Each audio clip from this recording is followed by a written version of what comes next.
जो पितृपक्ष में ब्राह्मण को भोजन कराते समय नहीं बनाई जाती। एक तो कुमड़ा, दूसरा पत्ता गोभी, जो बंद गोभी होती है ना, वो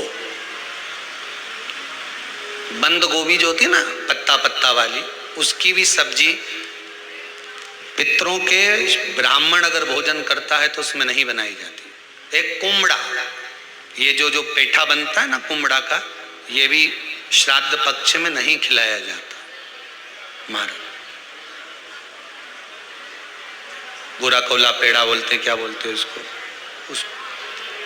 श्राद्ध पक्ष में उसको भोजन में नहीं दिया जाता। ब्राह्मण के भोजन, महाराज ब्राह्मण के भोजन में श्राद्ध पक्ष में सबसे ज्यादा जरूरी है दूध की खीर, दूसरा तुरई या गिलकी का भोजन, या तो सब्जी बनाओ या भजिया बनाओ, कुछ भी बनाओ। तीसरा मांस की दाल का भोजन, उड़द की दाल का भोजन। उड़द की दाल का या तो दही बड़ा बना लो, इमरती बना लो, या फिर बड़ा बना लो, या पकोड़ा बना लो, पर उसका भोजन होना जरूरी है।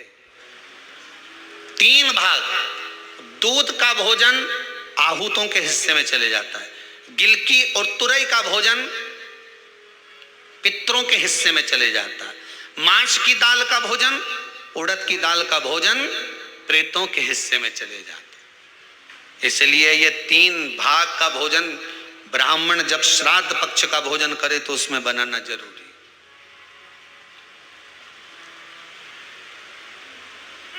बहुत जरूरी। आपके यहां जब श्राद्ध हो भोजन अवश्य। कई लोग कहते हैं गुरुदेव जब हम गया जी से आ जाएं तो क्या ब्राह्मण भोजन कराना जरूरी है? क्यों नहीं, कराओ, क्यों नहीं करा? क्या गाय की रोटी निकालना जरूरी है? स्वान की रोटी निकालना जरूरी है? कौवे की रोटी निकालना जरूरी है? हम कहते हैं अगर श्राद्ध गया जी का हो गया तो भले कौवे की मत निकालो, पर गाय की, स्वान की, ब्राह्मण जन की भोजन प्रसादी जरूरी।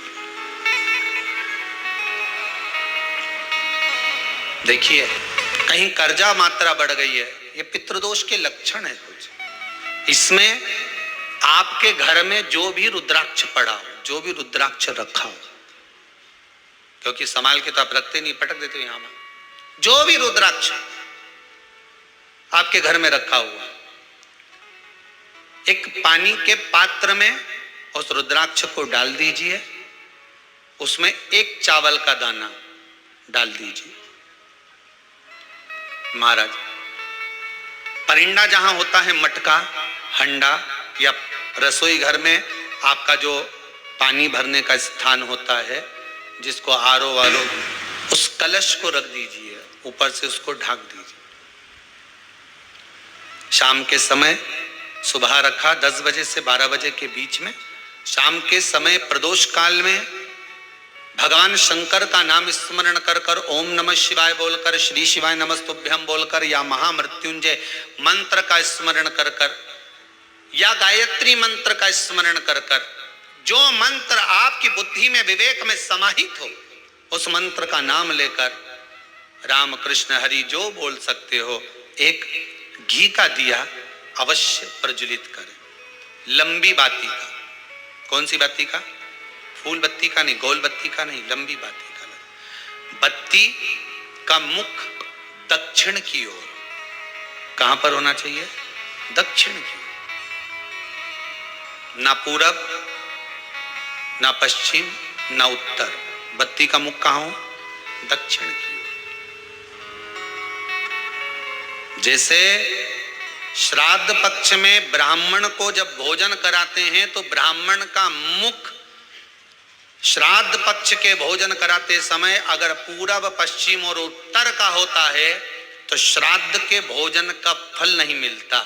उसका मुख दक्षिण का होता है तो हमारे घर के जितने भी पितर उस तिथि में गए होते हैं सबको उसका भाग मिल जाता है और पितृदोष समाप्त हो जाता है।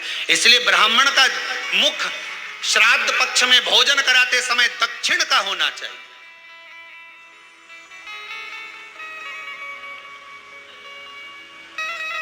ब्राह्मण का मुख दक्षिण का।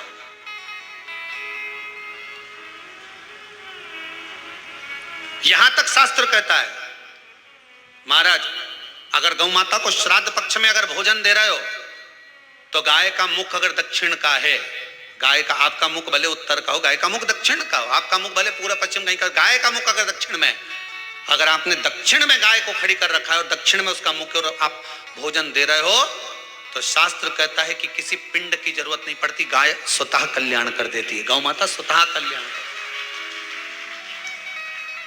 दक्षिण मुखी हो। तो दिए की जो बाती का मुख कहां होना चाहिए? दक्षिण का। और दक्षिण का मुख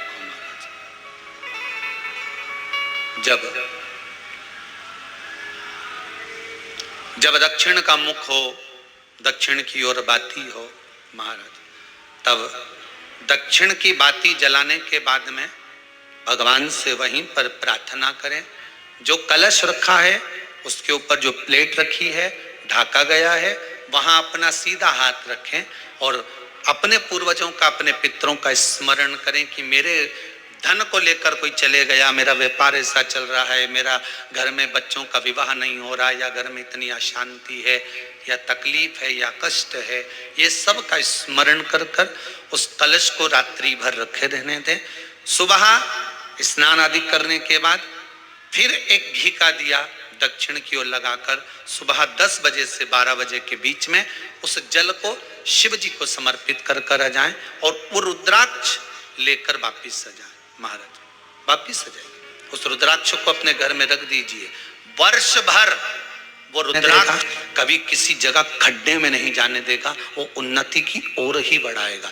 भले कोई भी रुद्राक्ष हो, 1 मुखी से लेकर 14 मुखी, 20 मुखी, 18 मुखी, जो रुद्राक्ष आपके पास में, आप तो उसका स्मरण करिए, आप उसका स्मरण करें।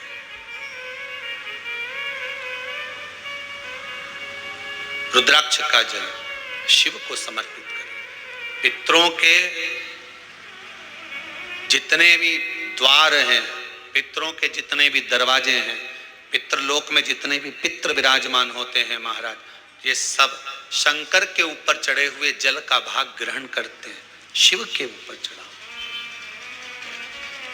33 कोटि देवताओं में से कोई एक देवता ऐसा बता दो जिसको काली तिल्ली चढ़ती हो, काली। हर हर महादेव। वीडियो अच्छा लगे तो लाइक कर देना, subscribe my channel. Thanks for watching the channel. आगे भी ऐसे ही वीडियो आपको मिलते रहेंगे। हर हर महादेव, हर हर महादेव।